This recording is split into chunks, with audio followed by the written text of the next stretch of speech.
Hello guys, welcome to another Battlefield 1 video.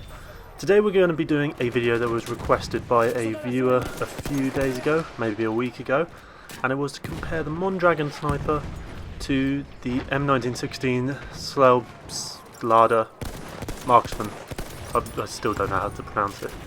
I'm going to look it up one day. But yeah, we're going to look at both of these guns. There's going to be some gameplay from both of them in the background.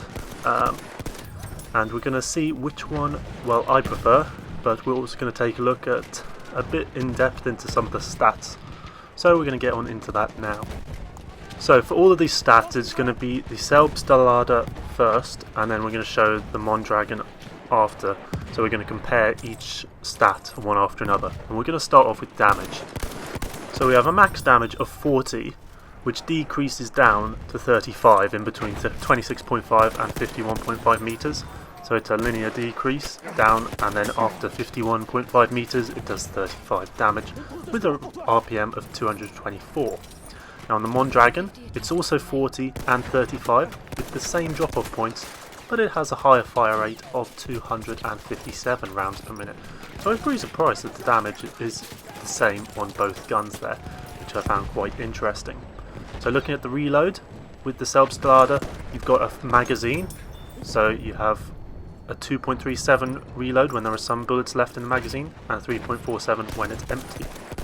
Now compare this to the Mondragon, where you have either a 5-round clip or a bullet at a time to feed in. So you've got to take that into consideration.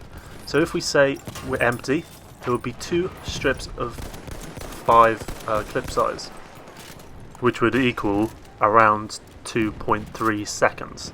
And then you've got to take into consideration the bridge delay and the post-reload delay, so you're coming in at around 3 seconds there, which is similar to the empty reload of the Selbstlader. So to be honest, if you reload from empty, it's about the same, maybe a little bit quicker I think on the Mondragon, but it's a lot slower when you have to take into consideration 1 bullet at a time. So try and reload on odd numbers, so if you have either 5 bullets left or completely empty. That's how I try and use the Mondragon. It just speeds up the reload process a bit there.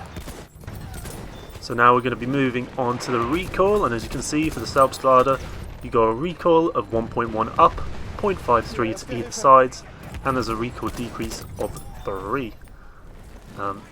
Now comparing this to the Mondragon, you've got a recoil up of also 1.1, but then slightly less recoil to the left and right of 0.45, and the same recoil decrease of 3, and also the same first shot multiplier of 1. So as you can see, there is slightly less recoil on the Mondragon, and then of course you've got to consider the Mondragon does have the bipod, so that recoil will decrease quite a bit if you're using that bipod at the longer ranges. So the Mondragon probably the better weapon to use when you're using it at very long range. Now looking at the spread finally, and it's the 0.125 spread increase per shot for the Selbstlader, and then it is 0.2 for the Mondragon. So that means every shot you take, the spread is increasing by 0.2 of a degree. Now there's a little bit of a difference between them there. So that kind of indicates that although the recoil is less for the Mondragon, the spread is bigger. So to be honest, they kind of cancel each other out and they become pretty much the same in my opinion. But when I'm using it, they both require you to fire them quite slowly.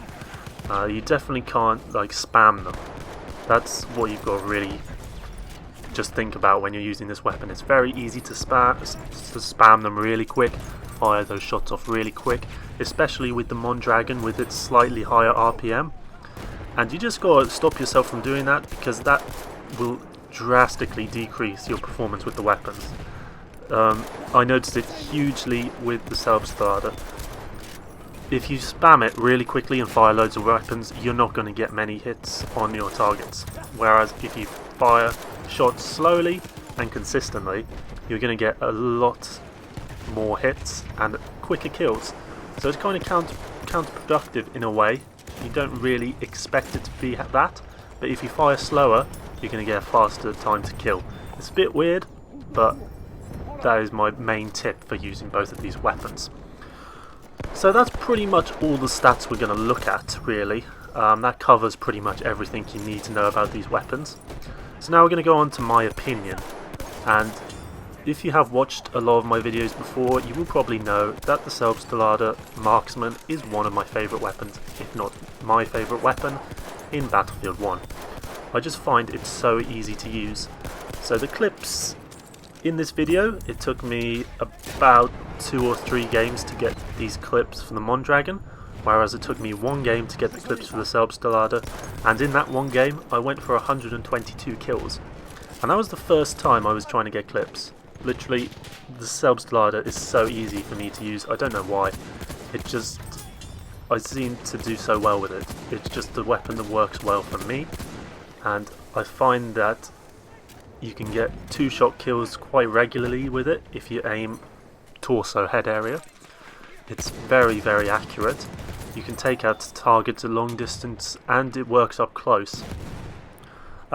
But just the thing I want to touch on actually is what kind of scopes I'm looking at. So I'm using 2.5 magnification for both of them, and the cross reticle.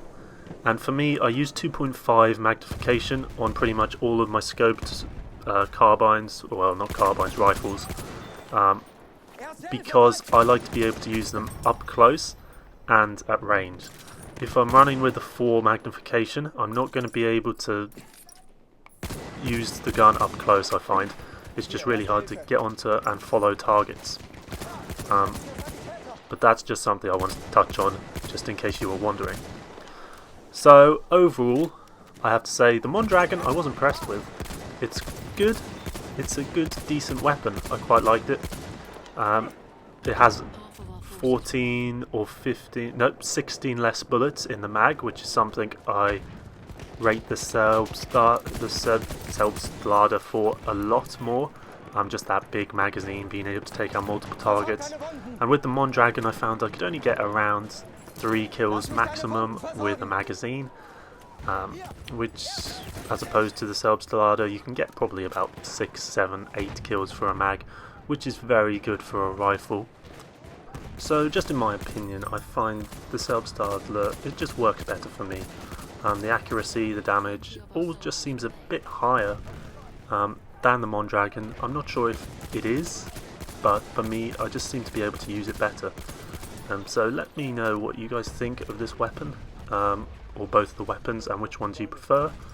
But I hope this video has been helpful in helping you choose which one you use. And thank you for watching if you got this far, and I will see you next time for another video. So thanks for watching. Ich helfe dir!